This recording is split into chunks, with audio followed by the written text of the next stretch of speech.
અમરેલીના ધારીના મીઠાપુર ગામના યુવાનની હત્યા કરવામાં આવી। મૃતક યુવકનો આજે માંડવો અને આવતીકાલે હતા લગ્ન।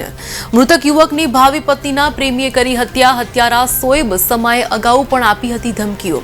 સોએબ સમા તેમજ એક અજાણ્યા શખ્સ વિરુદ્ધ પોલીસ ફરિયાદ દાખલ કરવામાં આવી છે। પોલીસે આરોપીઓની શોધખોળ હાથ ધરી છે।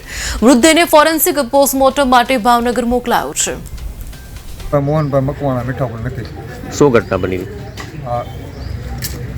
શરીરના ઘા ને માથામાં પાઇપ મારેલી અને હૃદય ઉપર ઘા કરેલા, મોઢા ઉપર ઘા કરેલા આ બનેલ છે। સરકાર પાસે મારે ન્યાય ખાતા પાસે લેવો, સરકારે બહુ મને ન્યાય દે। મારા દીકરા આ થઈ ગયું છે, આ ઘટના બની છે।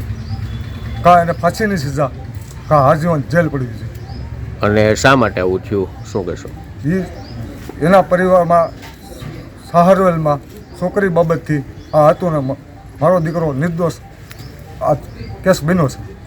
છોકરાનું નામ શું છે? વિશાલભાઈ। આખું નામ? વિશાલભાઈ મુન્નાભાઈ મોહનભાઈ, વિશાલભાઈ મોહનભાઈ મકવાણા। તો અત્યારે અહીંયા પીએમ માટે લાવ્યા છો, તો હવે તમે પાછા ભાવનગર લઈ જવાનું કહો, શા માટે? ભાવનગર મારે છોકરાનું પીએમ પાકું જોઈએ છે રિઝલ્ટ।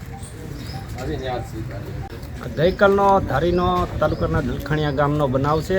ગઈકાલે સાંજના 6ની આજુબાજુ આ મર્ડર કેસ થયેલો છે, જેમાં વિશાલ મકવાણા કરીને છે, એમના આજની તારીખે લગ્નનો માંડવો હતો ને આવતીકાલે એની જાન જવાની હોય એવી દુઃખદ ઘટના બની ને એમનું મર્ડર થયેલ છે।